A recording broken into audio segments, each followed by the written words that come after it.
is a special presentation of HBO Sports, the network of champions.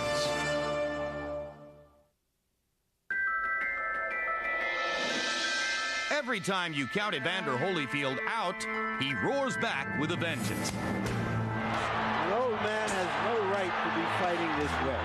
First, it was his size. Then it was his heart. Now, it's his age. At 40 years old, the former champ faces critics who say he's too old. But Holyfield answers only to himself, not to Father Time. The former champ isn't the first man to test his biological clock. At the turn of the century, 42-year-old Bob Fitzsimmons knocked out men almost twice his size, believing simply, the bigger they are, the harder they fall. The insatiable Archie Moore fought 50 times after his 40th birthday, winning 2 championships, including legendary battles against Canadian Evander Holyfield.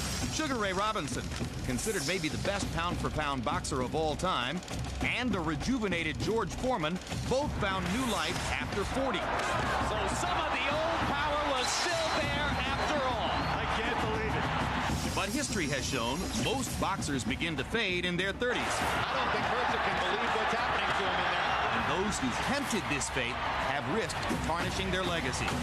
Tonight, Holyfield will take this chance to find his destiny. With a title belt on the line, he faces the lightning-quick Chris Byrd, whose style and skill have made him the most avoided man in the heavyweight division. Will Holyfield turn back the clock and become boxing's first 5-belt heavyweight? Or will fate and a hungry southpaw humble one of the most popular fighters ever? With the hands set in motion, tonight, the answer rings loud and clear.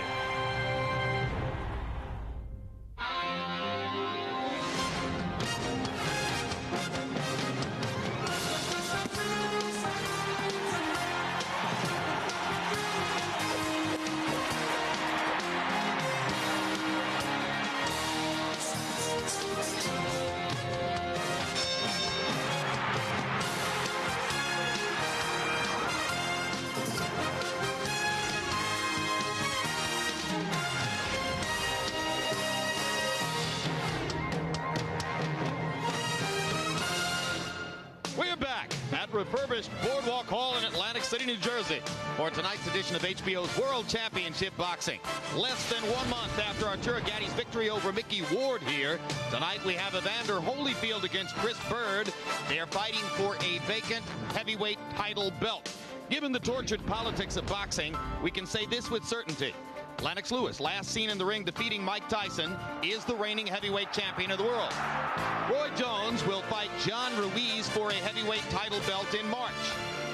And even if it takes us much of the show, we're going to explain to you how 40-year-old Evander Holyfield attempts tonight to take the first step toward his dream of unifying the heavyweight titles once again.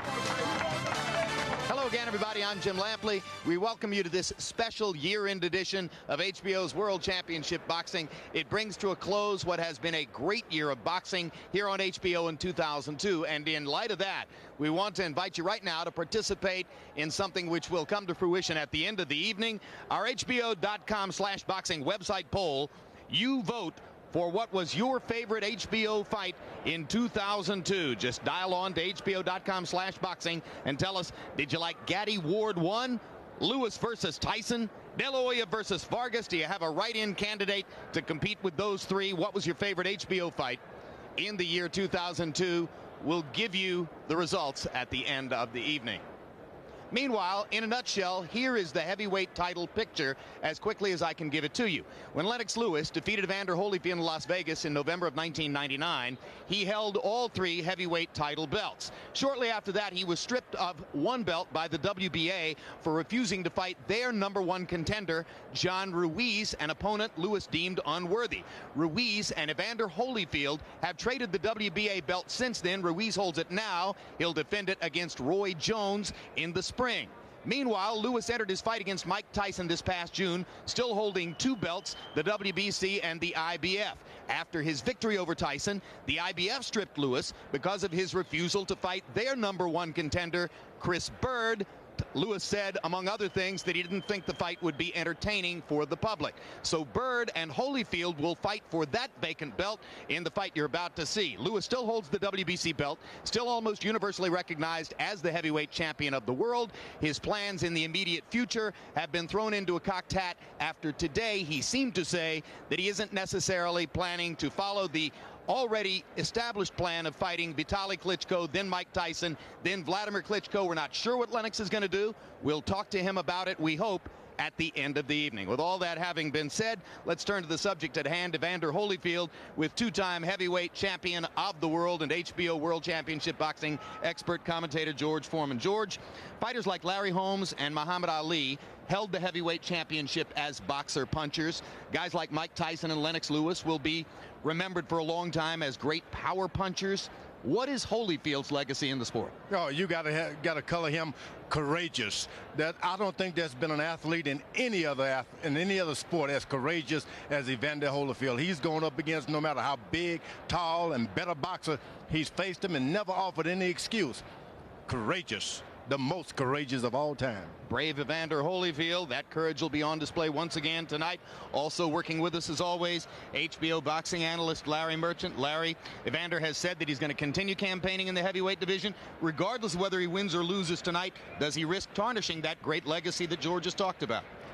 Great fighters fight on, and then on some more, because it's what they love and do best, and because they can still get well paid for it.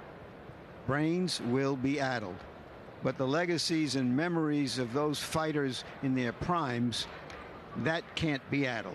This is the man that Larry Merchant has called the greatest fighter of the last 15 years, Evander Holyfield. I regard him as that, and I regard Lennox Lewis as the best heavyweight of his time. All right. Well, for more on Evander Holyfield, his great contribution to boxing, his courage, his will, his determination to keep fighting, and what he expects to get out of it, we asked him to sit down with our Bob Costas. Here's what they had to say to each other. No one in boxing exemplifies the virtues of heart, courage, and perseverance any more than Evander Holyfield. After 18 years of punishing ring wars, his fire and motivation for staying in the sport remain clear. Evander, you're 40. It's a brutal game.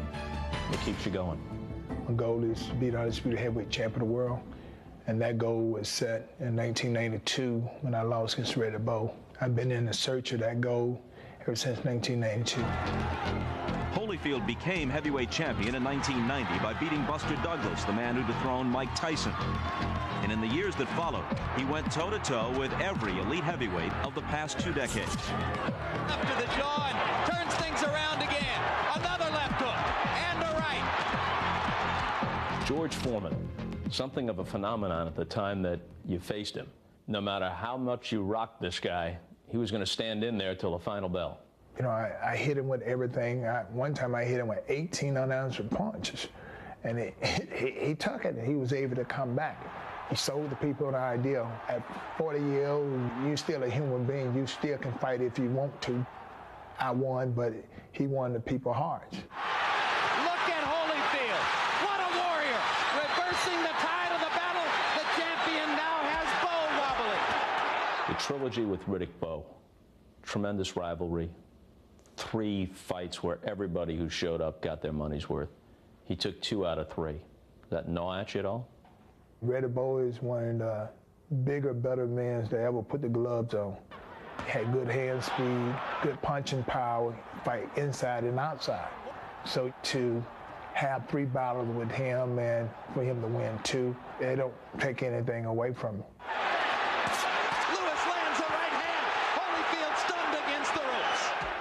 Lennox Lewis, disputed draw and a loss. What makes you think if you got in the ring with him again that you could handle him? The first fight, they called it a draw because of the fact that they felt that he didn't do anything.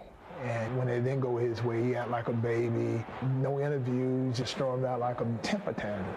And then the second fight, the fight was a very contested fight, but everybody knows that I beat him that fight. Along the way, Holyfield was also involved in one of the most bizarre and now infamous moments in all of sports. You strike me as a very even-tempered guy. So even when Mike Tyson bit your ear twice in one fight. I mean, obviously you were upset at the time, but that doesn't seem to be a big issue with you anymore. Well, it's not, because I know that I'm not perfect and I know that I make mistakes. I realize that you have to forgive a person, because if you don't forgive them, then you won't be forgiven for what your shortcomings may be. If the person don't forgive you, then you don't have the opportunity to be the very best. Of all the guys you fought through the years, who, if anybody, did you personally dislike? Lennox Lewis. He irritated me because he called me a hypocrite. He said, you know, he had these kids out of wedlock, even the fact that I did. But, you know, I felt that he was attacking my character. And people told me some things about him, but I chose not to say anything, because I'm not going to let him turn me into being like him, because I don't assassinate nobody's character. Following his fights with Lewis, Holyfield looked less than spectacular in 3 bouts with John Ruiz. And even after a more impressive showing against Asim Rahman 6 months ago, questions regarding his age and the safety factor are mounting. At 40 years old, you're in magnificent shape, but you've been at this a long time. It takes a toll. Do you worry about your long-range health? Well, you know, my health is good, you know, and I believe that as long as I take this game seriously, and as long as I believe I can become the undisputed heavyweight champion, then I'm doing it for the right reason. But once I take it for granted and say I'm so good that I can't get hurt, well, people get hurt all the time. It's just the fact that me being willing to pay the price that's necessary to be the very best. As he pursues that perhaps quixotic goal, Holyfield must get by Chris Byrd, the slick lefty he refused to fight until Lennox Lewis vacated the title belt, now at stake tonight. This fella, Chris Byrd, has kind of a confounding style. He's a southpaw. A lot of people think this guy might give you fits as a matter of style. He's a very elusive fighter. So the big thing is now is to not try to hit him hard. Try to bait him by hitting him with light punches and make him feel that, you know, hey, shoot, I don't hit no harder than you hit. Then sneak 2 or 3 hard shots on him and surprise him. What happens if Chris Byrd beats you? Are you done at that point? I wouldn't be done. I mean, my goal is to be undisputed heavyweight champion of the world. You know, I've been in this situation a long time, and it's not like if this don't happen, they're done. I realized that, you know, I had to get back in line again. Hopefully that I won't have to get in line. But of course, you want to go on your own terms, whether it's as champion or deciding yourself. You don't want someone to tell you to get out of line. There's no place in line for you anymore. There's no fights of consequence for you anymore. If that was the case, they would have been told me to get out, because when I fight, the ratings are so high and they know they're gonna make the money.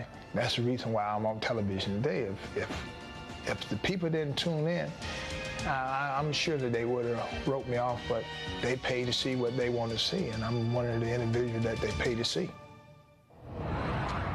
And we bring you back to ringside. George Foreman, let's quickly take a look at the dark side of how Evander Holyfield has been seen these past several years, because ever since his first fight with Mike Tyson, there have been many in the sport who've accused him of fouling. So let's look at some of the rough stuff from some of Evander's fights, and you tell me, is he rough or is he dirty? Both. The guy's had to be rough. Since he's been in boxing, he's been handed one mountain to climb after another. Big giants, slick fighters. He's never complained. Jumped in there and did what he had to do in his mind. Well, you say big giants. How much of the head-butting and other foul charges against him are simply because he's always fighting against bigger guys? Well, you put all of the above that we've said. The guy's been there with big guys. He's never offered any excuses. Whenever he's up against a giant, he just said, look, let me sharpen up my head. If you give me a tool to work with, if I got to dig it up out of a ditch, I'll use it. And he's a natural aggressor, the kind of fighter that in many instances cutie defensive specialist Chris Byrd has eaten for lunch. What must Evander do to fight against Byrd's unique style? Every time Byrd lands a right, Evander Holyfield has got to land another right. Every time he lands a left, he's got to land another right. He's got to get into a rhythm almost like a dance. I hit you, I hit you, I hit you. Only stop to breathe when he's on the stool. He'll win it easily like that. So Evander has to counter the counterpuncher. He's got to counter and make certain he keeps his hand on him at all times. Don't be out there waiting for him to do something. Attack, attack, attack, but calm down the punching power and just use energy punches. just on time. That's all. Easier said than done. Let's see if Evander can pull off that tough assignment. Larry Merchant, Evander Holyfield said as recently as 6 months ago that he didn't want to fight Chris Byrd because of Byrd's style. He said this week that he wouldn't be fighting him except for the availability of a title belt. Why is Evander scared of Chris Byrd? Because Evander Holyfield believes that it's part of a professional fighter's obligation to thrill fans. To entertain. To entertain. And Chris Byrd believes that he has to win to bore fans, to put fans and not opponents to sleep. He's got what you might call a bore and snore style, quick and slick. He has tremendous skills in that regard. He tries to frustrate opponents, make them miss, break them down psychologically, make them get out of their own rhythms. He likes to make them look foolish, to clown them, as he calls it. And yet, against David Tua, to his credit, he stood and traded and threw some hard blows. He said he feels like he's more like a heavyweight today than he used to feel. But of course, he's fighting a guy tonight who's his own size. A guy who has shown that you don't have to be a giant to fight giants. It's a fascinating and intriguing matchup. It could produce a great fight. It could produce a dull fight. We don't know yet. Let's look at the tail of the tape for Evander Holyfield against Chris Byrd. And, of course, the big number that jumps out at you, Holyfield now beyond that 40 limit, 8 years older than Chris Byrd. Both of them former Olympians, incidentally. Holyfield is a half-inch taller, has 2.5 more inches in reach, and weighs in 6 pounds heavier than Byrd, who had all of his clothes on and said to us, I think Holyfield is maybe 8 or 10 pounds heavier than me coming into the ring. Holyfield told us that he went to training weighing 208. He's the only fighter I've ever heard of who consistently puts on weight during training. If there's another heavyweight who does that, it's probably Byrd. Meanwhile, rules of the bout with our unofficial scorer, Harold Letterman. The Evander Holyfield-Chris Byrd fight is scheduled for 12 rounds using the unified rules of the Association of Boxing Commissions. There is no 3 knockdown rule. Only the referee can stop the fight. In case a cut is caused by an accidental headbutt, we go to the scorecards after 4 rounds have been completed, and you cannot be saved by the bell in any round, including the 12th and final round. Jim. All right, Harold, given the right to choose in this battle for a vacant title belt, Chris Byrd elected to walk to the ring first and then wait for Holyfield to enter as long as he could be introduced second by ring announcer Jimmy Lennon Jr. He preferred the ceremonial edge of being introduced in the champion's position. Byrd comes from a fighting family. He's the last of 8 children. His father was a professional fighter and a coach of an American Olympic team.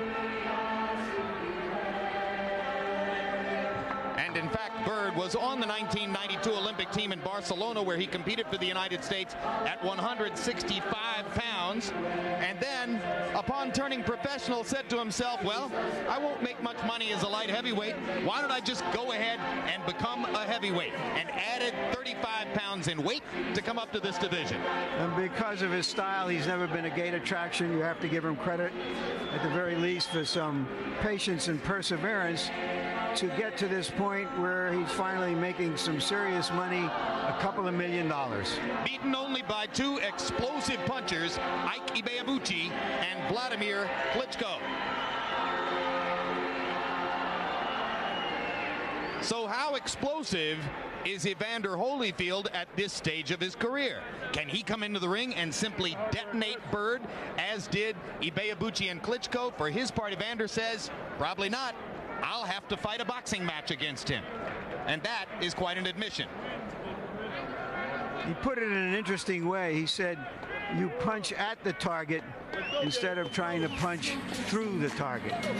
Well, and you heard George Foreman talk about just trying to get the gloves on Byrd, hit him with whatever punch you can hit him with, and don't worry about power. And Evander seemed to suggest he'd be trying to do something like that. Evander Holyfield is one of those fighters who is absolutely obsessed with owning belts. It gives him incentive, and for him to have a goal still to unify the titles at the age of 40 tells you just how remarkable he is. Well, the interesting coincidence there is that just like Roy Jones in 1988, Holyfield is perceived to have been robbed of a probable Olympic gold medal in Los Angeles in 1984. And just like Jones, as a professional, he's been obsessed with belts.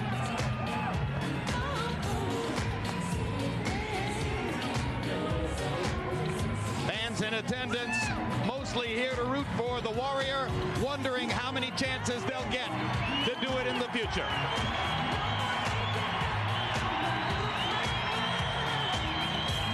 Only 4,000 or 5,000 tickets sold tonight. We understand a far different atmosphere than 3 weeks ago when we had Ward and Gaddy to a full house, sold out for weeks, great electricity. But it is Evander Holyfield, and out there in television land, presumably on this cold winter night, a lot of folks are tuning in. Well, let's go to ring announcer Jimmy Lennon Jr. and see if he can generate some electricity with his official introductions. Ladies and gentlemen, a very good evening to you and welcome to Boardwalk Hall here in Atlantic City, New Jersey, as it's time for the featured bout of the evening, brought to you by Don King Productions in association with Caesars Atlantic City, Fight Night Inc., HBO Sports, and CM Exchange of Chicago. This bout is sanctioned by the IBF, the President Marion Muhammad, Supervisor Ray Wheatley, along with the New Jersey State Athletic Control Board Commissioner Larry Hazard, Chairman Gerard Gormley. Introducing to you our three judges scoring this bout from ringside: Eugene Grant, John Stewart, and Steve Weisfeld, with our third man in the ring, the referee in charge of the action, working in this, his 29th world title bout, Randy Newman. All right, fans, here we go. The time has come for the main event of the evening. 12 rounds of boxing for the vacant IBF Heavyweight Championship of the world. And now, ladies and gentlemen in attendance and boxing fans joining us around the world, live from Atlantic City, it is fight time. Introducing to you first on my left, he is fighting out of the blue corner, entering the ring wearing white trunks, hailing from and representing his home of Atlanta, Georgia. He weighed in at 220 pounds. His record stands at 38 wins, 5 losses, 2 draws, with 25 wins coming by way of knockout. Having held the heavyweight title and unequaled 4 times, he is known as one of boxing's great warriors.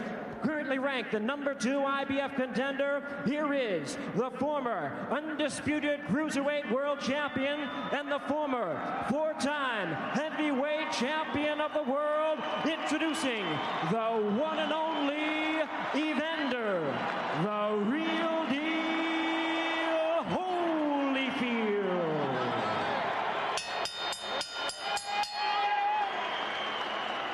And his opponent across the ring on my right, ready to fight out of the red corner, wearing blue trunks, fighting out of Las Vegas, Nevada, by way of Flint, Michigan.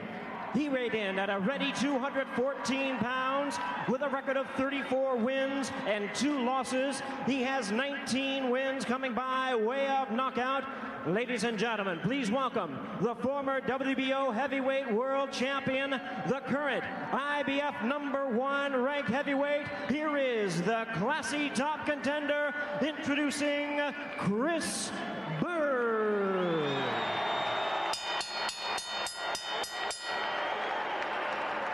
And once again, a referee in charge, Randy Newman, now to give instructions. Okay, gentlemen, you're both familiar with the rules. We've gone over them. I want you to remember 2 things. Obey my commands. Most importantly, defend yourselves at all times. Now shake hands and come out of the bell.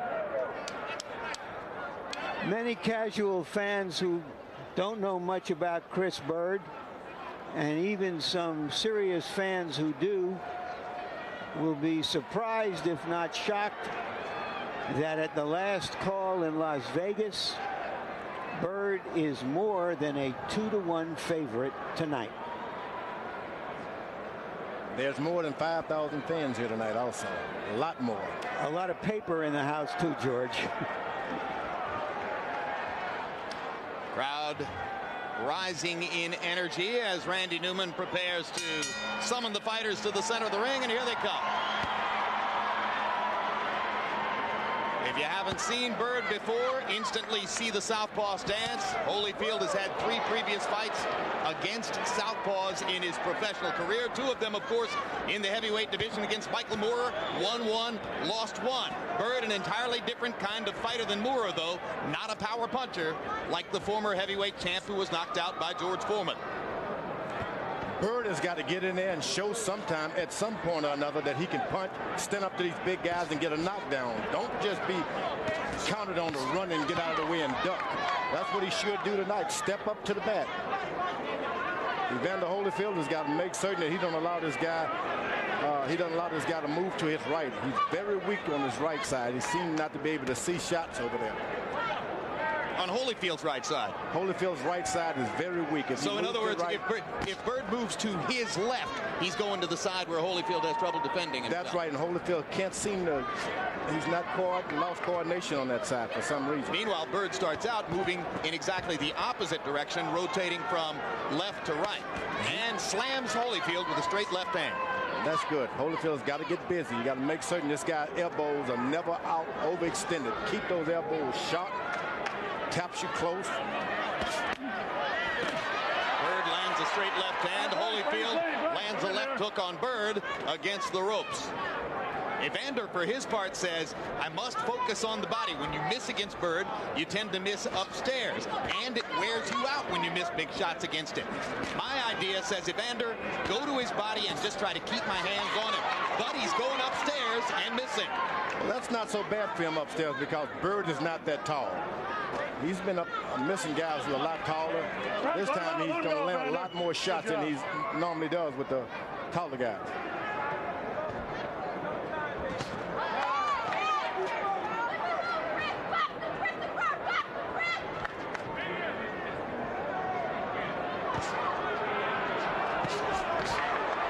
The referee is going to have to make certain that those are not backhands with that right jab that Byrd is throwing. Well, it's a fine line. It's a fine line because he lays it out there more or less with the hand open, and Byrd is such a soft puncher. I mean, he's really trying most of the time simply to make some impact. But he's thrown more hard punches in this round than he normally does, particularly earlier in the fight. Holyfield got in his best punch to the body so far, a left hook to the ribcage under Byrd's right elbow. And that's Evander Holyfield's best punch, if you ask me, that left hook to the body. Totally agree. Holyfield trying to make the counter puncher come to him. Hard right hand by Holyfield. Drives Byrd to the ropes. Byrd ducks another punch as the round comes to a close.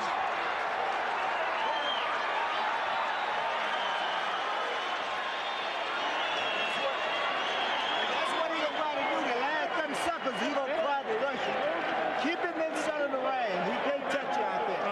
You need to get in close to do what he got to do, okay? How do you feel? I feel great. Yeah, you got to keep that jab, knowing them with it. Just knowing with it. And drop that left hand. You know what you got to do. You got to touch him on the other side. Any more?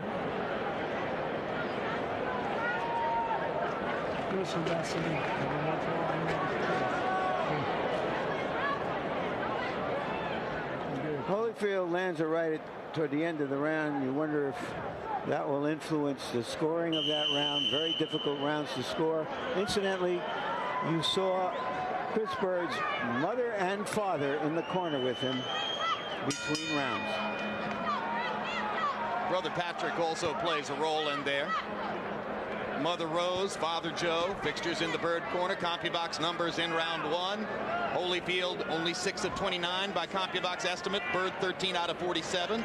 Yet Harold Letterman, perhaps influenced by that sharp right hand toward the end, elected to give the round to Evander. I gave it to Byrd. Well, a lot of these rounds figure to be tough to score. The judge Letterman has been pretty much right on the number these days. It's hard to go against him. Byrd sticking the jab.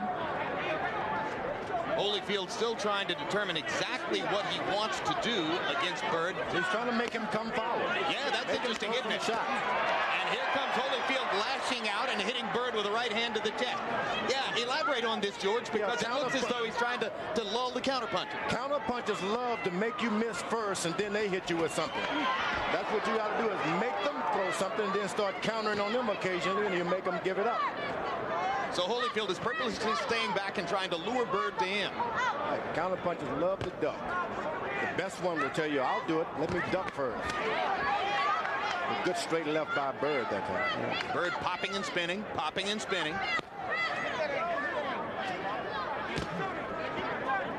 If you Holyfield, you don't want him to get that kind of courage, just stand there and just don't do anything. You got to touch him, if nothing else.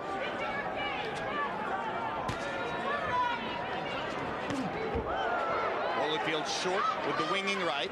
Byrd still just popping the jab, little straight left hand, just trying to get his hands onto Evander and score.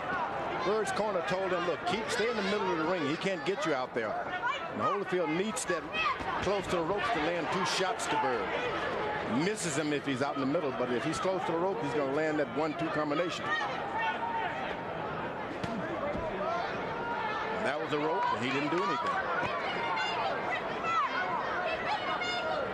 Distance between Byrd and Evander fighting this way. At some point, does Holyfield have to get closer, George? He's got to keep the fight close at all times. Byrd does not like close fighting. Yeah, but the thing is, Holyfield's trying to fight not his fight. This is not the kind of fight that Evander Holyfield has ever fought before, as long as I can remember, of trying to go on a defensive and lure the other fighter into him consistently. Well, he's always been in with the bigger guys who's attacking him anyway. So it's pretty much what he likes, you to come after him. He'll beat you up. He just doesn't go after people as well. Love for you to try him. I mean, this is a very big round for Byrd. Yes, in the second round, Holyfield has looked too passive, too hesitant, and Byrd has been able to score.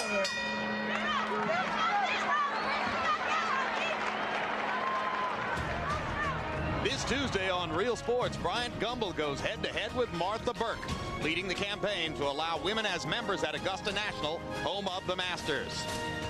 The good old days are gone from Augusta. And as soon as they face that, they're going to be better off, and golf will be better off. And December 27 on the record with Bob Costas returns with a special edition, looking back at 2002 and speaking with some of the top newsmakers of the year.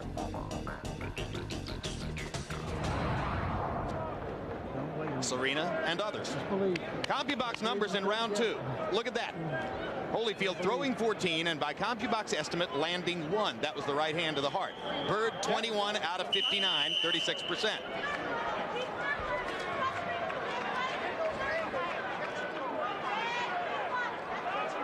So just as I say that the rounds would be difficult to score, you get an open and shut case. But this fight could change several times, it seems to me, as Holyfield explores tactics against Byrd. Byrd is no longer throwing the kind of little pity-pat feather duster punches he used to. He may not be throwing big, heavy punches, but he's throwing sharp punches. Now Holyfield is starting to get a little more activity going. Looks like he wants to go to war a little bit, George. Yeah, you just can't land the hard shots. Just settle for the mid-range shots just to make certain that you touch this guy. 1, 2, 3, 4, 5. Let the ref say break. Evander, 2 right hands upstairs, 2 digging left hooks to the body. Another digging left hook to the body. Now, Evander Holyfield is fighting the right kind of fight, but you don't want to be throwing too much energy away with the power. He's fighting them the correct way, but too much energy in those shots. You got to step back and breathe once you do that. It was interesting on the ropes how Byrd held his gloves up around his head to avoid Holyfield's head. I think he was trying to avoid Holyfield's punches. Well, maybe that maybe too. Both. Hey, maybe both, guys. You know, it makes sense.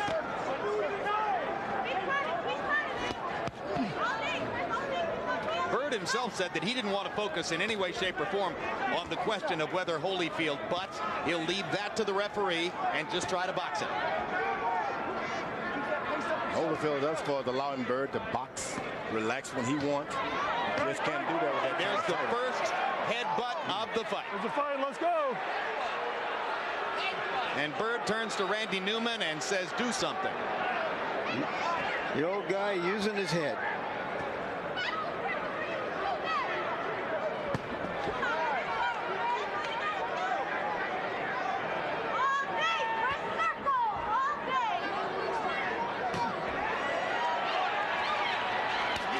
His back is against the rope. You got to hit him. You just got to hit him.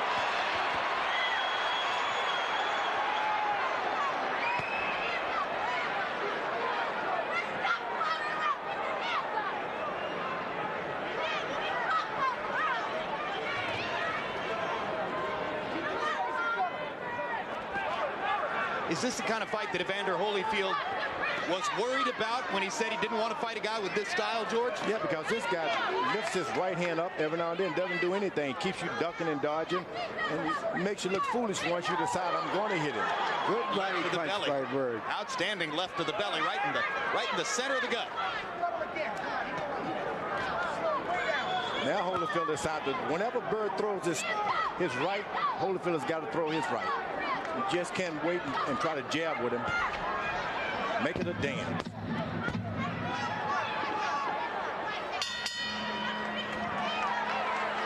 Well, after a first minute of aggression, Evander Holyfield seemed to go back into that shell for the remaining 2 minutes of the round. Keep working the head. You got to run that head. Try to frustrate him. He uses his head like crazy. Yeah, don't get down in there. You know you're going to use his head. The paper about that. Give me a towel. Don't let him get his head in there. Okay? Don't let that head in there. So you letting the head get in. Don't go on the rope. Keep him in the center ring. He lost that day. He can't get his head in the center ring. He can back you up. There's no need for you backing up. Punching combinations, baby. That's all you gotta do. Get close, little easy punching. There's the first clash of heads as Holyfield comes in aggressively, trying to get into the chest of Byrd.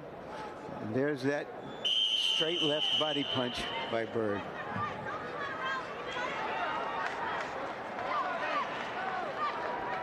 And you heard the conversation between Chris Byrd and his dad about Evander Holyfield's head. Harold, how do you have the first three? Okay, Jim, 29-28, 2-1, Chris Byrd. Jim, let me tell you something about scoring this fight. You know, basically speaking, I always say that the most important factor in judging a round is clean, effective punching. When you're judging a Evander Holyfield fight, basically what you're trying to figure out is who's doing more damage. In round one, when Evander landed those big shots at the end of the round, he did more damage in a round. But 2 and 3 clearly Byrd rounds.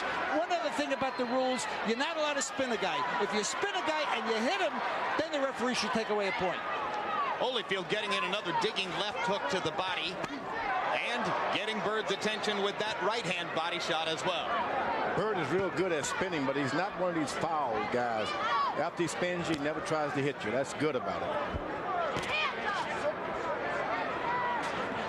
Chris Byrd he's certainly got the personality and the temperament of a great sportsman. There's no bigger fan of boxing among all boxers in the world than Chris Byrd, as was evidenced partially by the fact that he was there at ringside last Saturday night to watch Vladimir Klitschko and Jamil McLean 1 week removed from coming here to fight Evander Holyfield. He's just a fan who can't resist the sport. That's why he's learned how to operate with that style he has. It's awkward. He knows it's awkward. And you get a guy who stands back and wait for you, you can beat him all night. And that's what Evander Holyfield is doing wrong tonight, standing back waiting. Well, the story's been told many times of how Byrd and his brothers were trained to box in an 11-foot by 14-foot basement room. Now Evander's picked up his right hand leads. There it goes. You got to bring that right foot a little closer to your left and start leading with the right hand. Interesting shift in momentum here. Holyfield getting Byrd's attention with body punches. And he's hitting him in the chest, too. That's a good shot for Evander.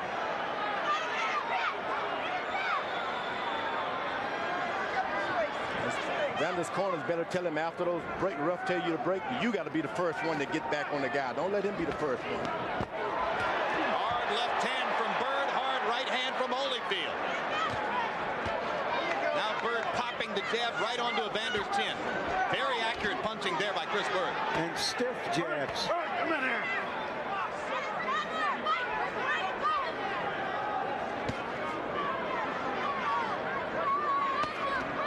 Holyfield finding that to hit Byrd in the head is like trying to catch a butterfly with tweezers. It's very, very hard. Well, very easy if you take the power off the shot. Stop trying to hit him with a big shot. And Holyfield gets in 4 shots to punctuate the round after Byrd had spent the previous minute beating Evander to the punch.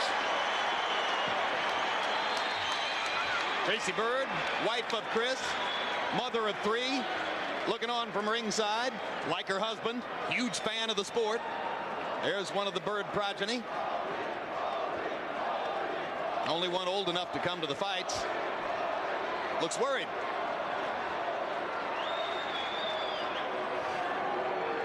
Yeah, don't let him do that to you, the last. He's trying to steal around the whole Ali. Mouth and your hand. Back. Throw your hook in a way to where it works, okay? You have the water when you're done. Yes, sir. Throw your hook in the way it works. Okay? Soft hook, hard right hand. Quick. Bing, bing, bing, bing, bing.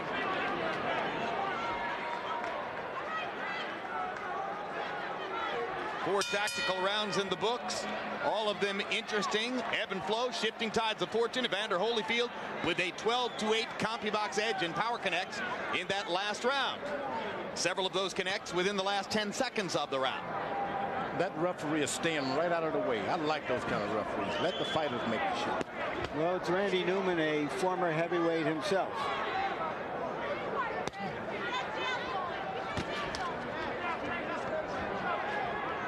Holyfield's corner told him to tap with the hook. Straight right hand. He's still throwing it powerfully like that. Well, that's because Byrd frustrates opponents, and when they get within range, they can't resist trying to overcome their frustration and hit them a hard punch. But with a boxer like Evander Holyfield with that kind of experience, you got to know to take direction from your corner. Chris Byrd is backing Evander Holyfield up. What is that? Well, it's not a backup. It's going in a circle, as you see. Okay. It's circle. The old square circle is here. But he's not getting away from Byrd's jab, which Byrd is just sticking into his face over and over and over. Because it's kind of a backhand punch there. Yep. I guess the ref just doesn't want to get into it now, but at some point or another, you want to check him with that backhand. Break out of there. Step back. You're saying it's not a legal blow unless he balls the fist and hits him with a bunch of gloves. Occasionally he does it correctly, then he switches off the backhand like that. Almost happened then. Well, what he used to do was a kind of slap boxing, George. He's closing his fist some, but he's not throwing punches with mean intentions, but he's throwing sharp punches like that. He's landed virtually every significant punch in this round. Holyfield is just looking for one hard shot. That's the way you don't want to fight these counter punchers, looking for one shot. Got to throw 5 of them. Tap, tap, tap, tap. Got him on the corner.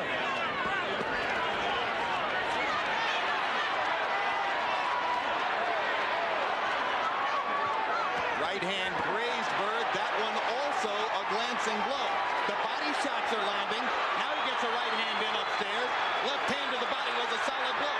Right hand on the top of the head. Byrd decides to throw back. Holyfield laying in and attacking. Now he lets him be the first one back. That's the mistake Holyfield keeps making. He allows Byrd to be the first one back after these exchanges. He's got to be first. Takes energy to do that. Yeah, but you just got to suck it up and get some energy here. Holyfield comes forward with his head and catches Byrd on the point of the chin with the top of his head after Byrd had landed 2 or 3 straight punches. Byrd popping and popping. Holyfield had the one big rally, but the rest of the round was Chris Byrd sticking the jab. Breathe.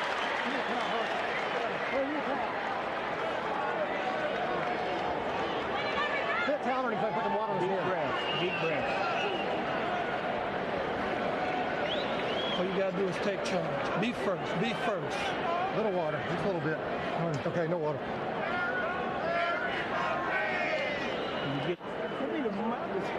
So let's take it. Here's the water. Remember the last few seconds now. Don't Here, Holyfield has a moment on the ropes trying to bully Byrd. How effective is he? It's almost like trying to pick up a wet bar of soap in the shower because he is just so slippery.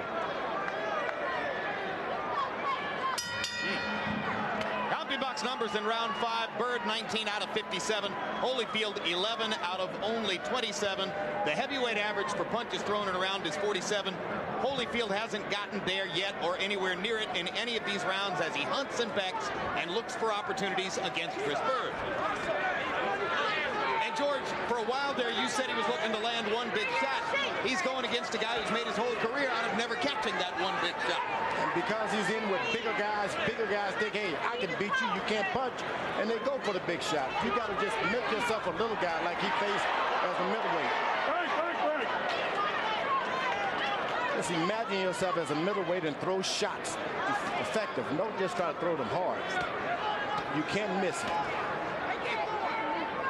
if you're Evander Holyfield.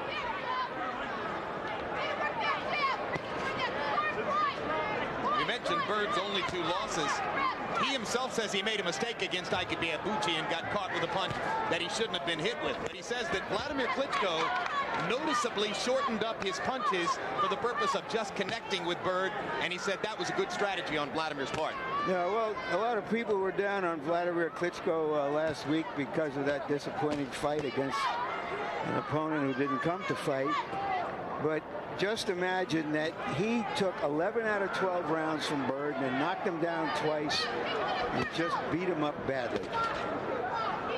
Holyfield looking for opportunities here in the 6th, and there's a low blow. Let's go.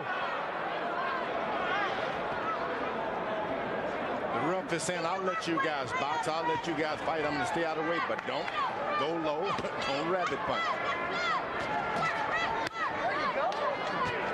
Byrd sticking the jab, straight left hand, beating Holyfield to the punch over and over. Holyfield waiting again. When Byrd goes to the body, that's insurance that Holyfield will not be strong in the last 3 rounds. Not only is he boxing him, but he's going to the body, which is very wise.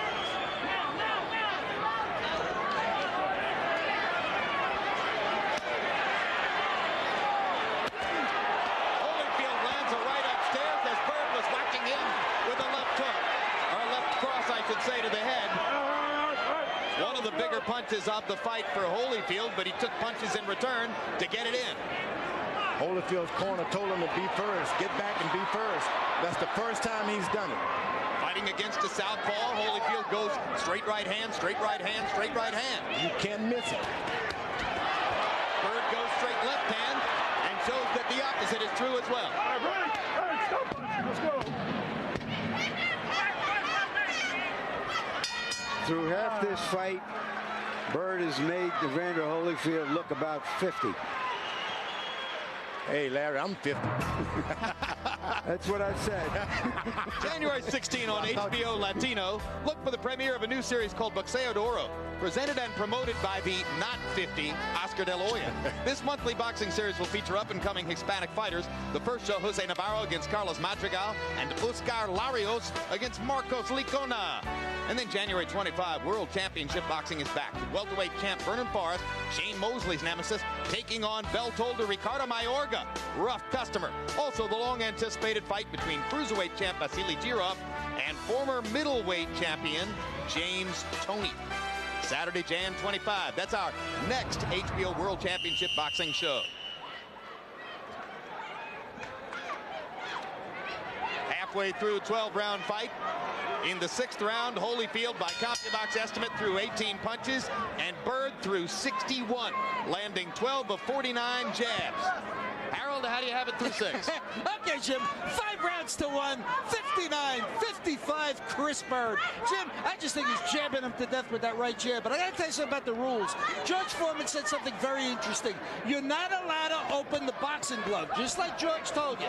You got to keep it closed. Now, at times, when Byrd throws that right jab, he opens the glove. Now, Randy Newman should warn him about that. If he keeps opening the glove, you take away a point. Under the rules, you must keep the glove closed.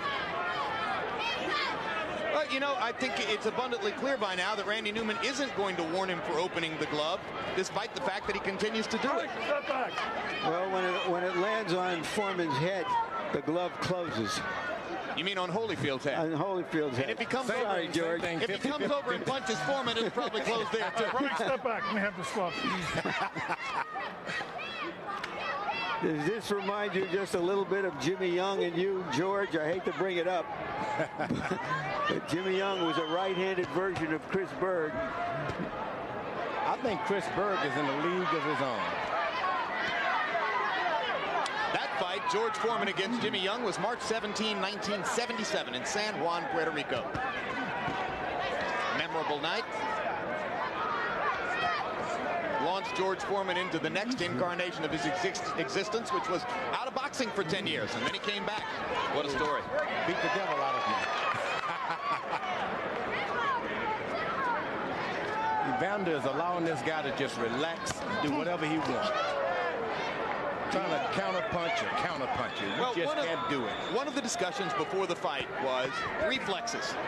You have to have great reflexes to fight a quick counterpuncher like Byrd, and does Evander still have that? No, you can't fight him with reflexes. You got to fight him with momentum. You got to get your chest right there on your head right there on your chest. Keep it there all night and throw some kind of punches. Why is he not doing it?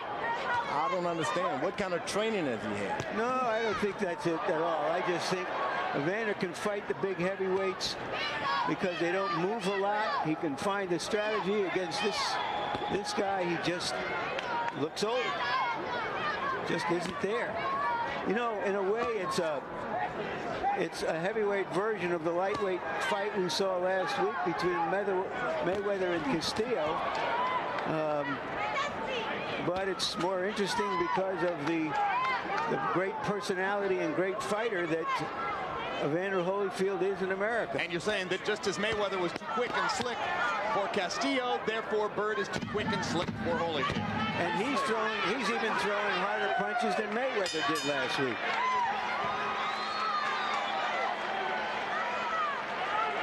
And Holyfield looks discouraged as he goes to his corner.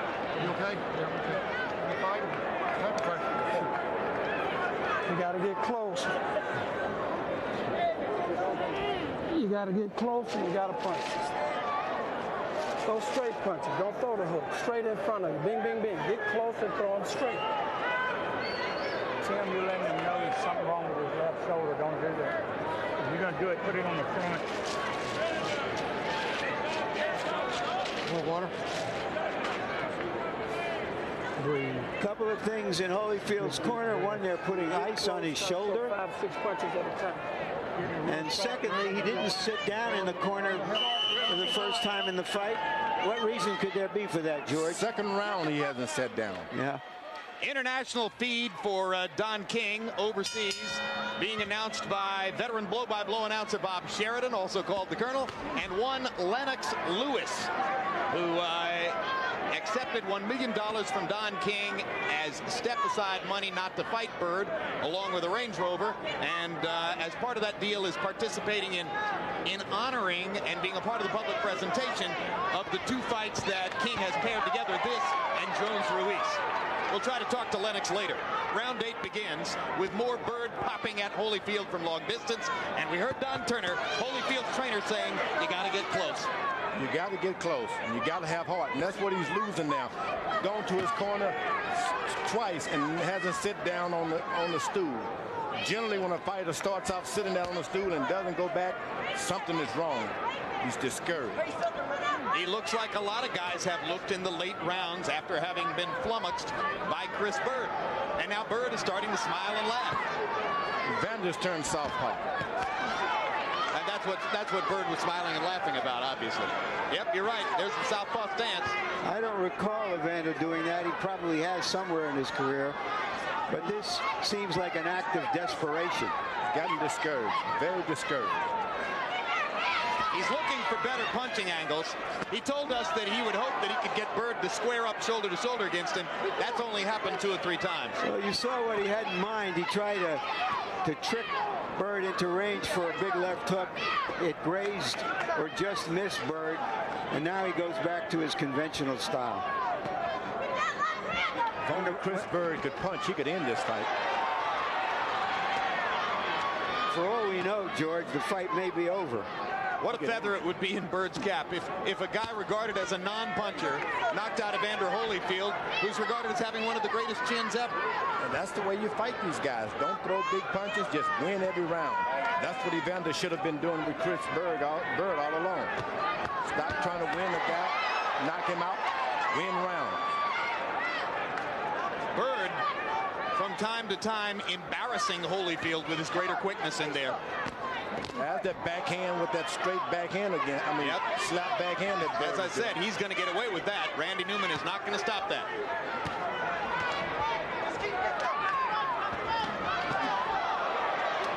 Right hand landed over the top. Byrd kind of looked down disgustedly as if, how did I let myself get hit? You see how easy it is to hit him with a shot? Byrd to get tagged when you don't throw power. Well, and if you go to the body instead of to the head, too.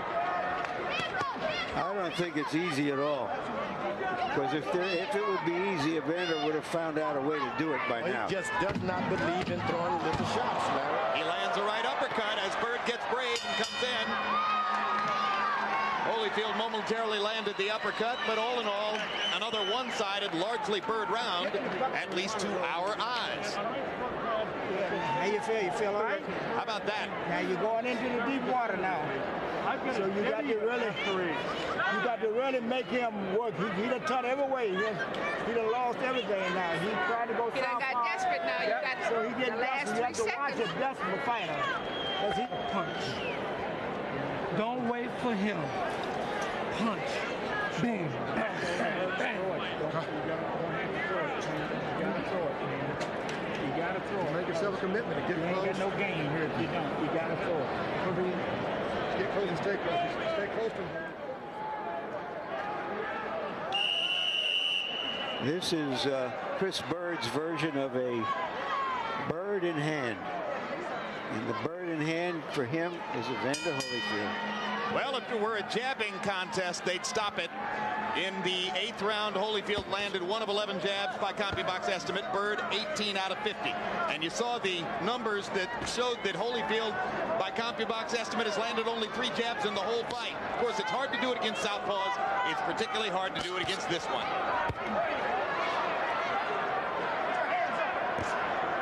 That Byrd is as foxy as they get. Got his eyes wide open. Hard right hand by Holyfield. Byrd takes the shot pretty well. I mean, you got to be hoping you can turn it around with one punch against him, and if he takes a punch well, how are you going to do that? Holyfield just starts to get a little rhythm where he bobs to the, moves to his left and throws his hook, moves to his right, throws his right hand.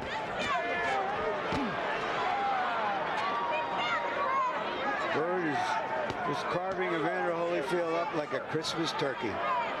Operating at a high level of concentration. Byrd jabs him right to the chest, too. Those punches hurt, takes your power away from your jab, does everything you don't want to have done to you.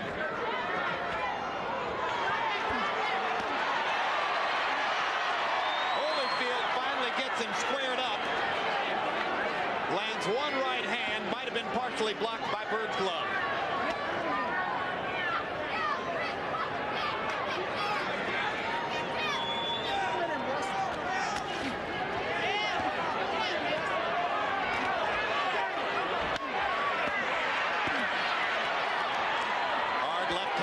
To the body. Byrd goes into that peekaboo act. I'm here, but I'm not here.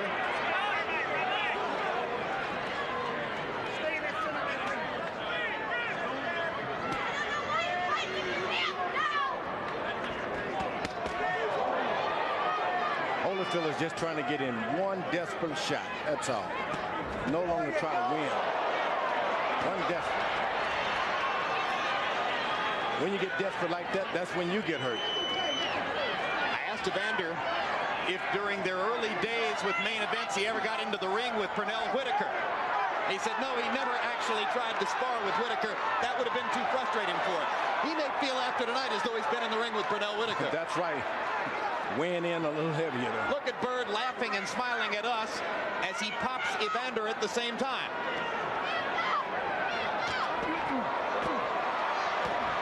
Evander just trying to rip everything he can with those left hooks. Crowd starting to warm to Byrd a little bit.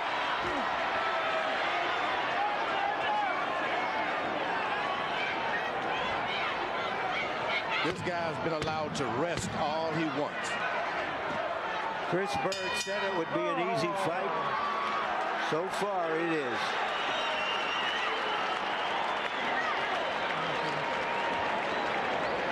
What you gotta do?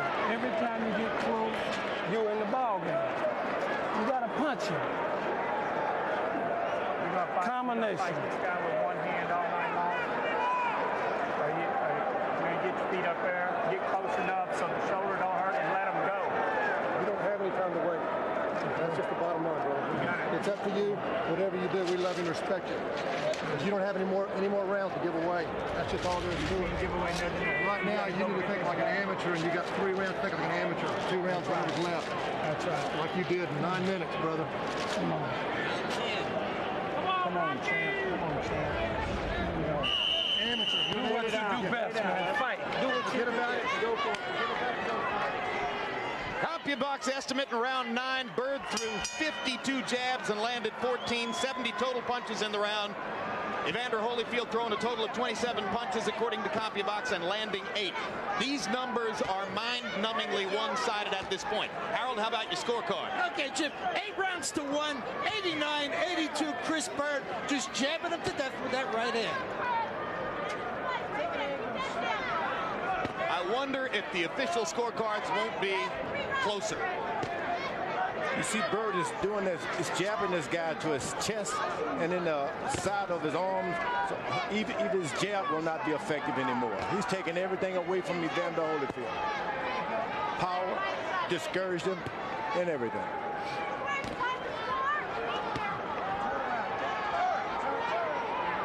Well, we've often talked about this, George. It would appear the boxing match has been decided. So it would be up to Holyfield at this point to get in there and try to make it a fight. I don't think he can do anything. He's allowed this guy to jab him in the chest area too much. He doesn't have that power anymore. This guy's just sucked it away from him like a syringe.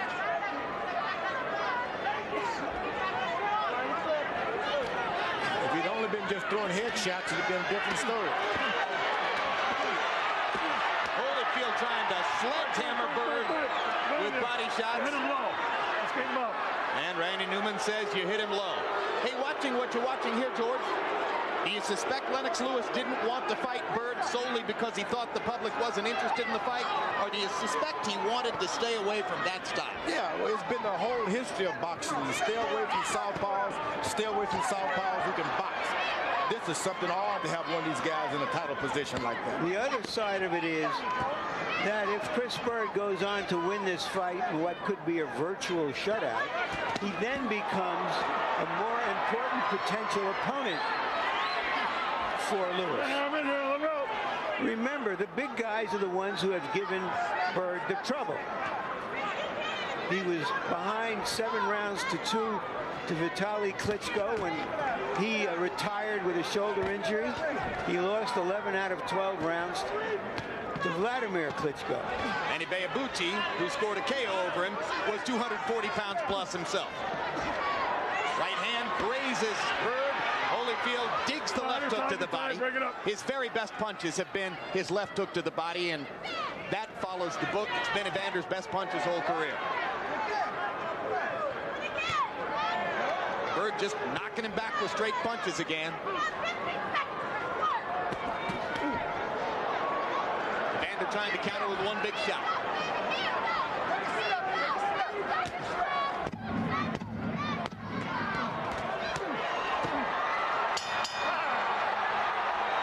Byrd got hurt that time.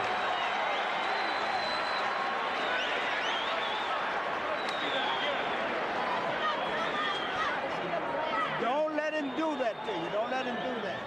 This Tuesday, look for Real Sports with Bryant Gumbel. Among the stories, a profile of the Maloof brothers.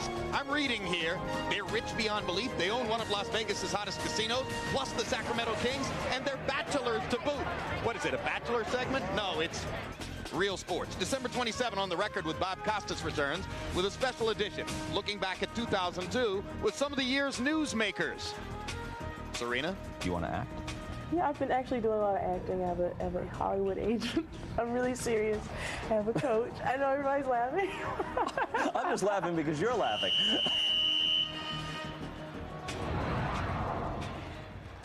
Evander Holyfield isn't laughing. That may have been his most effective round, the last of that round. Yeah, if you were looking for a round, if you were judging, you were looking for a round to give to Holyfield, that would have been the one, because he landed some crunching punches toward the end of the round. CompuBox numbers through 10. Holyfield 72 out of 250, 29%. Byrd 192 out of 589, 33%. More than doubling Holyfield's punch output. That's the big number there. Holyfield gets rough with this guy and starts throwing those hard shots. Better do it now. He can be rough. Well, 6 minutes to go. Whatever Evander's got, I'm sure his corner has asked him for it. Well, he's asking himself for it. Is it there? He had Byrd hanging on there at the last of that round. Now he can just go back to where he left off. Holyfield gets Byrd cornered, catches him with the right hand.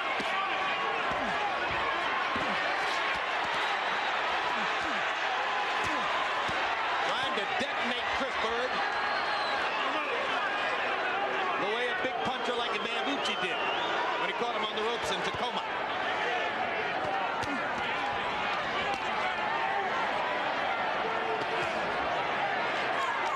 Byrd's got to step up and fight this man. Don't run him away anymore. That's what he's doing. Back him up. Back him up. That's what he's doing right here. Byrd's trying to make a retaliatory statement at this moment.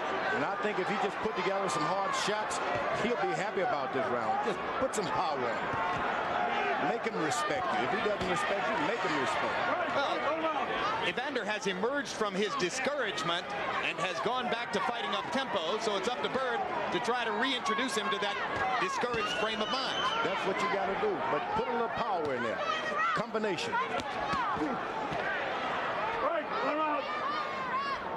It was Byrd who initiated that hug.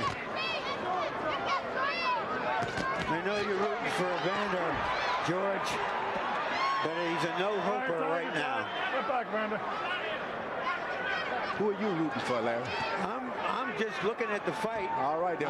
Why do you think I'm because I'm you keep telling us what Evander I'm telling you do. what I see. Okay. I'm not pulling for anyone. I like both of these guys. I mean, you want to see Holyfield do his best and do better. I want the fans to see the best. We all do. We all do, but it doesn't look like anything is there. Yeah, he got him a few shots. You're going to have to bleed. You're going to have to catch some shots. But There's the hard right hand by Holyfield. Never over a boxing match. Never over. And he catches Byrd with a left hook. And once again, Byrd is rocked by the impact of these punches as he was at the end of the last round. And he tries to turn around and retaliate. And Evander catches him with another big shot. Chris Byrd got caught with 3 huge shots in the last 15 seconds of that round. And now we'll see if Holyfield can capitalize on that in the 12th. I guess it's his last hurrah.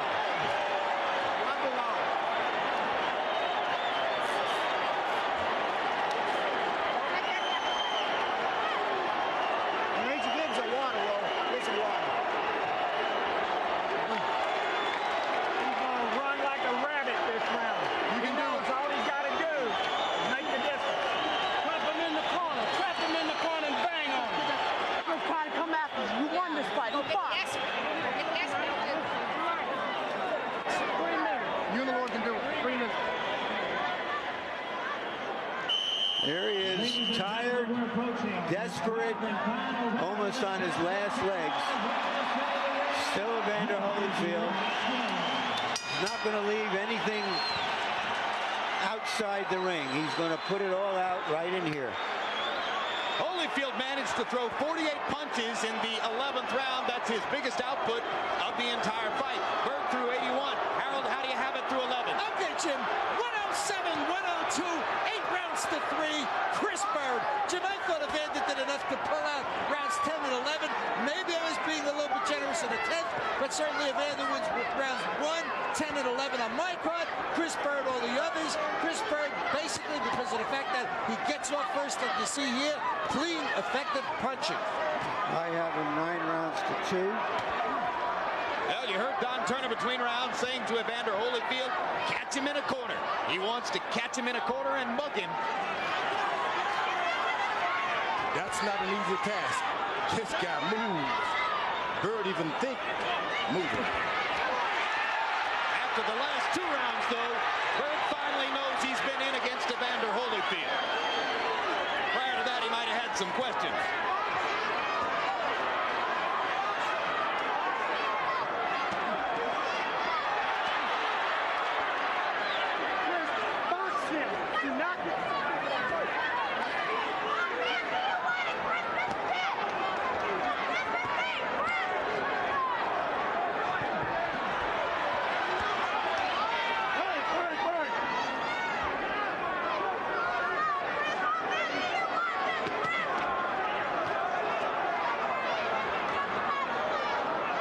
See Byrd just step in there with a straight left and get a knockdown.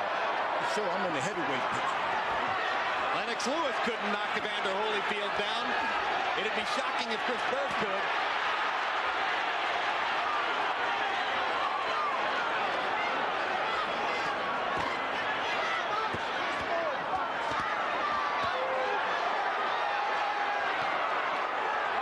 Byrd seems for the moment to have stemmed the tide of the Holyfield rally in rounds 10 and 11. He's gone back to beating Evander to the punch and fighting him in the center of the ring. Yeah, it takes a lot of energy to do what Evander is doing. He's throwing a lot of hard shots. I mean, it takes energy. He's even connecting with that left hook to the body on the southpaw. There were times in the fight when Evander seemed to be trying to conserve his energy. He's let it hang out a lot more in the last couple of rounds. But Byrd's winning the fight. Come on. Now it's time to see the fight. Holyfield was one of the last active fighters to actually participate in a 15-round fight early in his career against Dwight Muhammad Fowey. Maybe if he had 3 more rounds tonight, but he doesn't.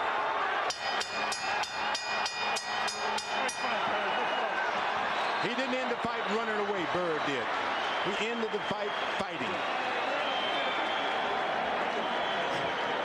Let's keep in mind, Evander Holyfield has a record of 10-0 in Atlantic City. He is the star. He is Evander Holyfield. So you're saying that you won't be surprised if these scorecards are considerably closer than the one Harold has kept during the fight. Yep. Is that right, Larry? You got that right. I wouldn't be surprised either. I think none of us would be surprised if these scorecards are closer. And the good thing about it, these fighters signed with Dunn King, and they're always in the title picture. There's no promoter who can produce like that.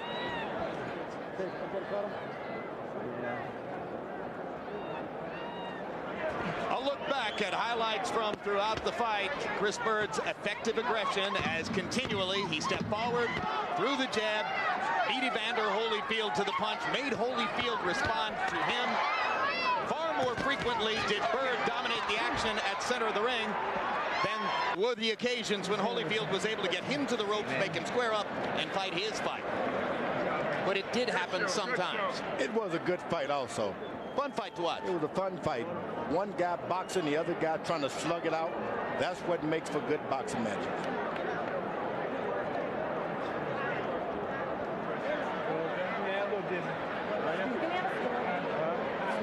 Holyfield was frustrated throughout the fight, but he kept fighting. That speaks a lot about Evander Holyfield. Harold Letterman's final scorecard, 117-111, favoring Chris Byrd.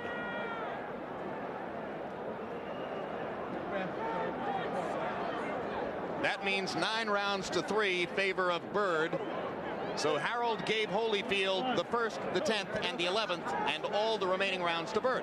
Now, you've heard George Foreman and Larry Merchant, and I'll chime in with them, saying none of us will be surprised if the official scorecards are something considerably closer than Harold Letterman's 117-111. That, in the entertainment business, is what we call a tease.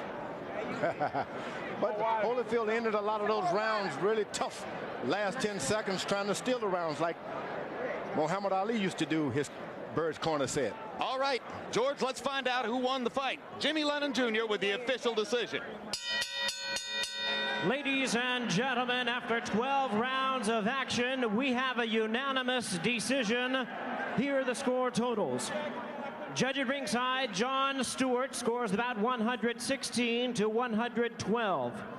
Judges Eugene Grant and Steve Weisfeld both scored about 117 to 111. All three in favor of the winner of the IBF Heavyweight Championship of the World, Chris Byrd.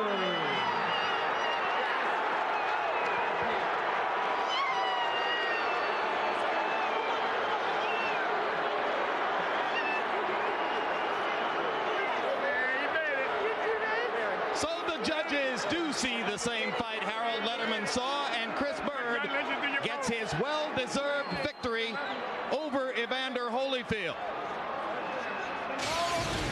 And with that, Byrd has his coveted holy grail, a heavyweight title belt, and perhaps a foothold toward bigger fights. Final CompuBox numbers: Holyfield landing 102 out of 344. Byrd landing 150 more punches, throwing 403 more punches in the fight, and landing at a higher connect percentage. All of these numbers demonstrating the effect of Byrd outboxing Holyfield. Holyfield dispensing with the jab after landing only 3 of 37. Byrd sticking to the jab as his primary staple most of the fight, 154 out of 525. Larry Merchant stands by in the ring with the winner, Chris Byrd. Thank you very much, Jim. Congratulations, Chris. You said it would be easy. Was it easy? Oh, heck no. Man, he is a true warrior. You know, he is such a smart fighter. He got rest when I'm up there waiting. He'll throw his big bombs and get rest. His defense is you know, something you can't really get past. I can't even say the word. Yeah, but you're being very modest, Chris, because you beat him to the punch all night long. Oh yeah, I did that. The warrior in him, I wanted to show the world I can stay in there and trade with these guys. He wasn't hurt me. He's a strong fat guy, but I know I can get in there and trade with him. I get a little more stronger. I think I'll take these guys out. You threw more stiff, hard punches than we are accustomed to seeing you fight. Do you feel now that you're a true heavyweight? Oh, yeah. Yeah, anybody over 220 pounds. I feel like I grew, like I told you, after the Tua fight, I really feel like a heavyweight. I really feel good. Did you think, knowing he's Evander Holyfield, knowing how desperate he seemed at the end, that he still might come through with something that's unexpected? Always. He was throwing so hard. And I knew, and those lights got me real hot, and I got a little dehydrated in the later rounds, so I was like, forget it, I can sit there and trade with this guy, try to make him miss. The crowd would roar, but he wasn't hitting me with any clean punches. It looked good, though. You've been very patient and persevered through a lot of times when people didn't want to fight you because of the way you fight, because you're not the big heavyweight. Tell us what this journey has meant to you to get to this destination. Oh, so much. I had so many naysayers saying, Byrd, he's not, he got good skills, but he's not big enough. He never can compete with the big guys. I think I proved tonight that I can compete with anybody. Evander Holyfield fought toe-to-toe with the best guys in the world, and these guys wasn't willing to sit there and trade with him. A lot of guys are trading and then roll out. At times, I traded with one of the greatest heavyweights of all times.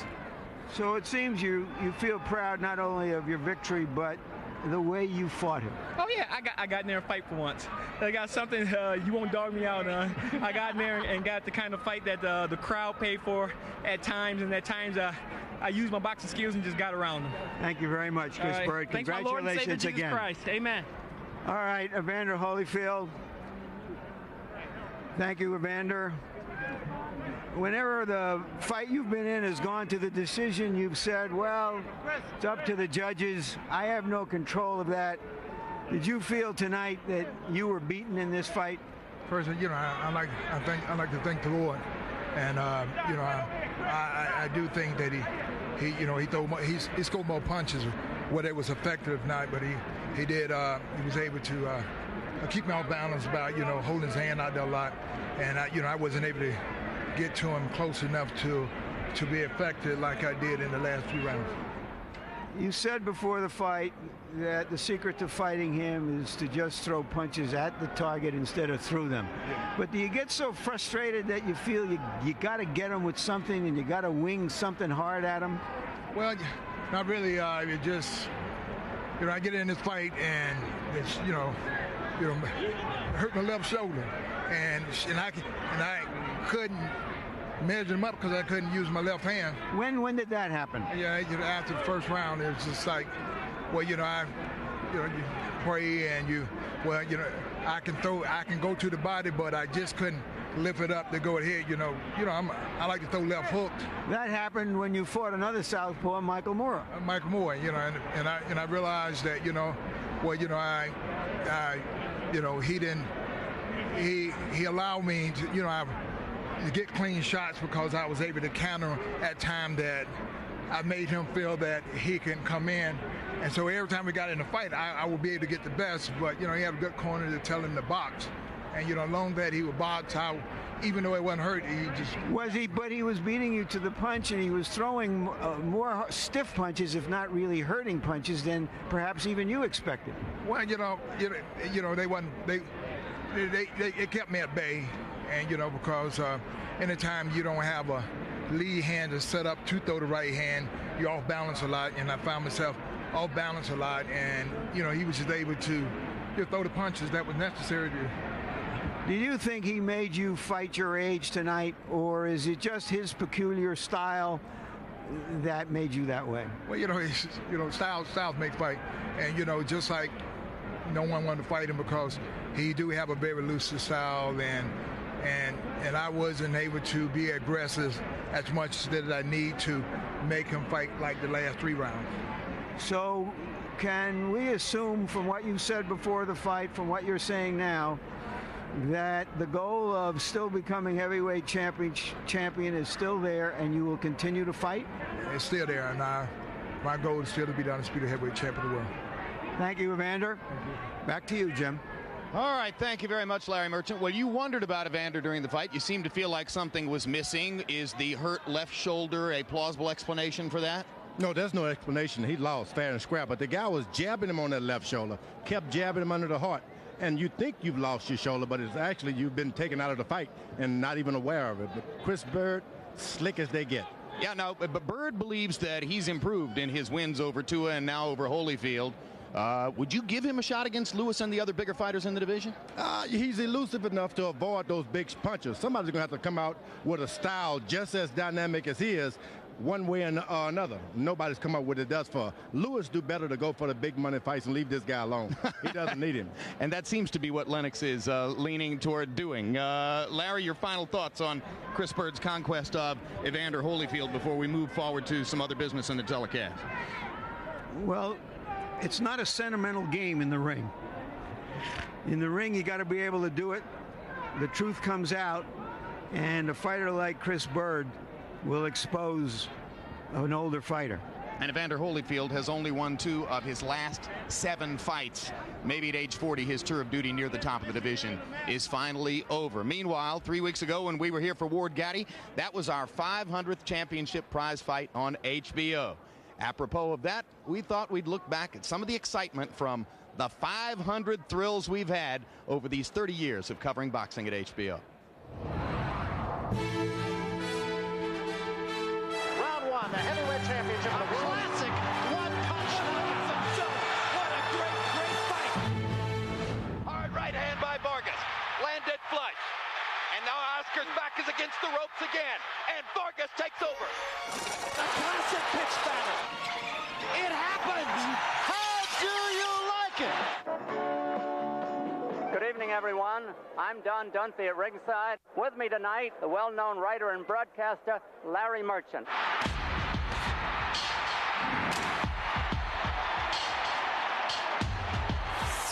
We are down to round one, and here we go. After the end of the first round, I playfully touched him on top of the head and said, I got you, sucker. For something. Now it's going for the whole boat. Heading over the combination. Room slows down through the rope. Shoot. And Cooney took a good right hand from Holmes. He staggers and is down. Give me that ball.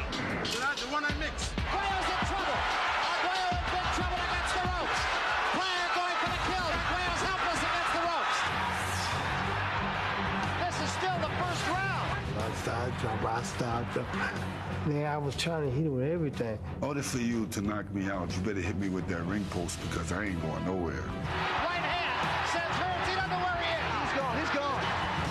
And I can say to the judges, the referees, the promoters, the kids where the sun don't shine. And since we're on HBO, that's my big black behind.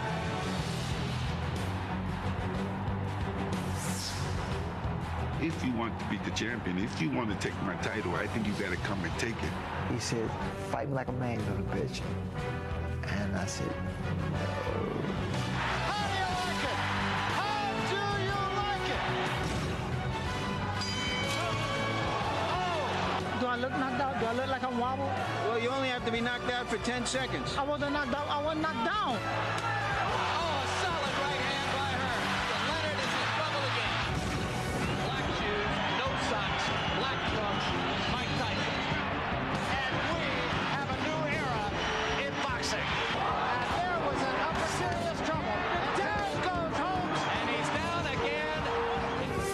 With them jabs, he got pivoted, he came up with it, you know, a real good uppercut. What an uppercut by Douglas, and down goes Tyson. What the hell am I doing trying to get up? Because you could see, I mean, I was totally incoherent. Let's go ahead and call it the biggest upset in the history of heavyweight championship fights. Taylor may well have won every round. There it was, 25 seconds left in the round. You know who was winning the fight. And all of a sudden, if he gets up, he probably wins the fight. I can't believe it! Unbelievable! Richard Steele stopped the fight with fewer than 5 seconds to go.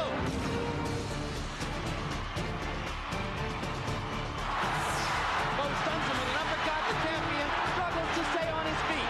What a heart by Holyfield. It's a night of me standing there toe to toe. And they brawl in the center of the ring. And somebody in a parachute has just landed on the edge of the ring and created a monstrosity of an interruption in the bout. You're lying to yourself because you're going to cry tomorrow. You're lying to yourself, and I'd lie to you if I let you get away with that. Michael Moore was falling into a trap. Don't stay there because he's looking to set you up one shot. I had this all planned out for the previous 3 months. Don't fake it. You got lucky. Down goes Moore on a right hand. It happened. It happened. Look at me. You can't see. No, the trouble's here. I can't see. My eyes are almost shut. Fight's over, kid. It's always tomorrow. Down goes Bo. And now down goes Evander. Arturo got him. How about that? If you believe Arturo got him. That was another low blow. Down goes Bo. That's it. Don't do it, son. Don't do that. This ring has been stormed by thugs and hooligans. In a life filled with crises, Oliver McCall is having one right now. Roy Jones is going to be disqualified. And that's that. Jones gets his vindication via a first round knockout. Down goes the bridge and a hard left. And Kelly's down for the third time. Whoa! Right to the body, down unheard of. It's Leonard Hearns all over. The decision is even a draw. Lennox Lewis has just been robbed of the heavyweight championship of the world. It's like a rattlesnake and a cobra sizing each other up. Left-right combination by an increasingly dominant De La Hoya. I thought I had the fight in the bag after 9 rounds, so I'm going to cruise the last 3 rounds. Oscar is just running now. He's not fighting back at all. Yeah, I made a mistake. I did cruise. De Puerto Rico! And biggest mistake of my life. Here comes Morales. Here comes Barrera. What a fight. Both going for the knockout in a classic pitch battle. Down goes Tito. Down goes Vargas on a big left hook by Barrera. His moment of truth has turned into an hour of torture. We got a brand new heavyweight champion, and it's over. Lennox Lewis got revenge. Hopkins imposing his will and his skill on the man who is tonight the lesser fighter. Byrd hits him again, and Mosley is in huge trouble. You dream of fights like this, but this is even more than you could dream of. Live from the Pyramid. Anywhere Lennox Lewis would go, people would say, when are you going to fight Mike Tyson? So it was something we both couldn't really run away from. The bad boy of boxing is getting spanked by Lennox Lewis. You got a dead man in front of you, and you still doing this. Don't turn it, fight him. And get this motherfucker out of you, man. Lennox Lewis knocks out Tyson. Vargas jumps up off the canvas. There's so much desire in Fernando Vargas, but a better fighter's beating him now. This would be the most satisfying moment of Oscar De La Hoya's career if he could make Fernando Vargas eat his words. If he could knock him out, and he does.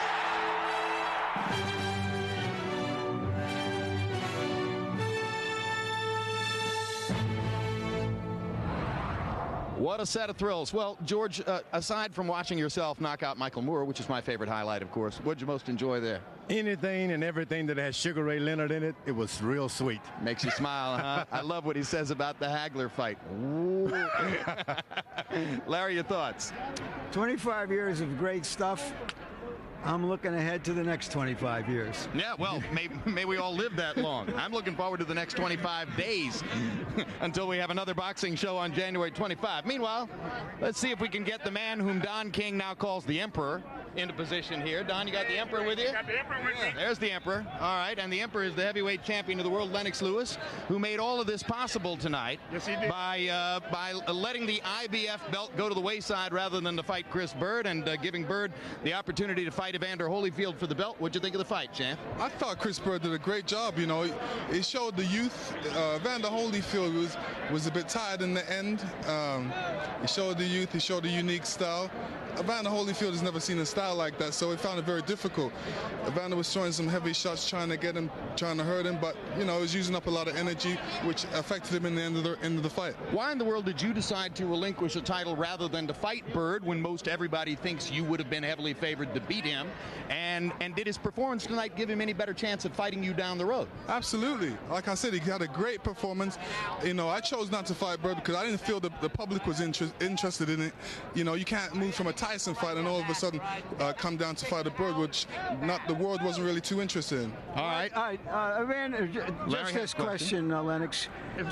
2 weeks ago, 2 weeks ago, you asserted that you were going to fight one Klitschko, then fight Tyson, for whom you have a rematch clause in the contract. You have to fight him after one more fight. Yeah, I haven't said I'm not fighting Klitschko. But we're still negotiating that. Are you suggesting that? But didn't you say today that you're going to wait till March 1?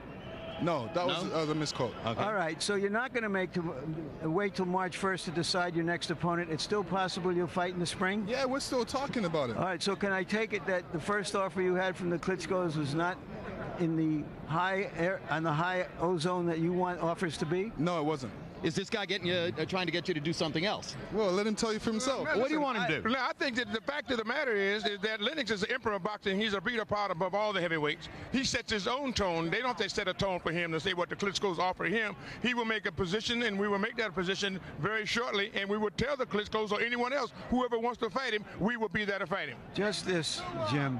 What's going on here is an attempt to crown an American heavyweight champion, because he is, Lennox Lewis, the world heavyweight champion. We're in the position we used to be in when the heavyweight champion was always an American, and we would hear about British heavyweight champions, European heavyweight champions, Commonwealth heavyweight champions. The attempt is now being made to crown an American heavyweight champion. A world champion, not American heavyweight champion. A world champion, but by their merit and their ability going through the trial and error of the championship elimination. This is not this. Lennox Lewis is the emperor of boxing of the whole universe. He is a world champion, undisputedly. And so what we're doing now is letting these guys earn a shot at the emperor by their merit and their deeds, their talent and their skill. And we started off with a bang. You have to say that, Larry. Oh, it was a good fight. I heard you say that. All right, so Mr. Emperor, A Hard Road to Glory is the series that we are now promoting, and we're going to continue to promote it to bring the best in the world here to you on HBO. Thank you, Don. Don, the best heavyweight in the world outside of Lennox Lewis is somebody you have no control over, and that's why you're doing all this. Larry, we're not going to win the argument at this moment, and we have to get off the air. Excuse me, Don. Excuse me, Larry. Lennox, we'll see you next when Jones fights Ruiz, right? Okay, yes, all right, you'll be there when Jones fights Ruiz. Great, we'll have a final word. Wait a minute. Website. Oh, yes. We asked you at the beginning of the evening to choose on our HBO boxing website your choice for the fight of the year in 2002. 52% of you chose Gaddy Ward 1. The other 48% of you, well, maybe you didn't see Gaddy Ward 1, or you legitimately preferred one of the other two fights. But at any rate, that's the right choice in our view for the best fight of the year on HBO in 2002. We'll have a final word on what happened here in boxing in just a moment. Right now, let's look ahead to some upcoming programs on HBO.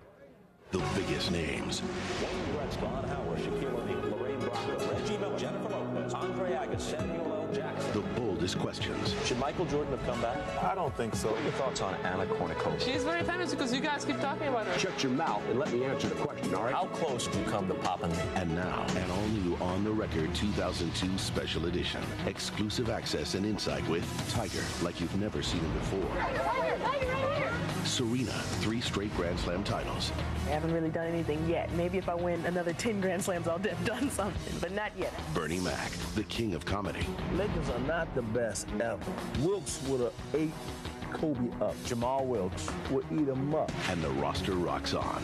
One night, one place. A unique look back at the year in sports. Interviews and commentary from one of the best in the business. A sports year-ender to remember. On the Record with Bob Costas. A 2002 special edition. Premieres December 27th. Somewhere out there are tomorrow's champions. Fighters with heart, speed, power, and discipline. They're out there, waiting for their chance to shine. And I'm gonna find them. Oscar de la Hoya presents Boxeo de Oro, the new face of boxing. Premiering January 16th, only on HBO Latino. January 25, an intriguing doubleheader. Welterweight champion Vernon Forrest, coming off of his twin victories over Shane Mosley, faces belt holder Ricardo Mayorga. Also, cruiserweight champ Vasily Girov finally takes on former middleweight titleist James Toney. Long-awaited bout. Each Thursday, tune in for the smash hit Inside the NFL. Last week, it took a fascinating behind-the-scenes look at Mike Vick of the Falcons, an MVP candidate. This week, Chris Carter interviews Jerry Rice and Tim Brown, and the three of them will all talk about what it's going to be like to be inducted into the Hall of Fame in Canton. Inside the NFL through the Super Bowl on HBO. Earlier this evening here in Atlantic City, Chris Byrd meticulously and methodically outboxed Evander Holyfield en route to an easy unanimous decision victory. Byrd too quick, too elusive, too assertive in landing his jab on Holyfield, more than doubled Holyfield's punch output, easily won the fight. Next on HBO, stay tuned for The Sopranos on the East Coast and the premiere of Ocean's 11. Watch my 1.5-second appearance on the West Coast. So now for our entire crew, I'm Tim Lampley, saying so long from Atlantic City, so long from a great year on HBO Boxing. The executive producer of HBO Sports is Rick Bernstein. Tonight's edition of World Championship Boxing was produced by Dave Harmon and directed by Mark Payton. Feature producers, Thomas Odelfelt, Brooks Silverbraga, and Brad Newman. Associate producer, John Crystal. Assistant to the producer, Greg Stern. Production manager, John McKelly. Technical supervisor, Bob Hunter. Technical director, Monty Poling. Happy holidays, everybody.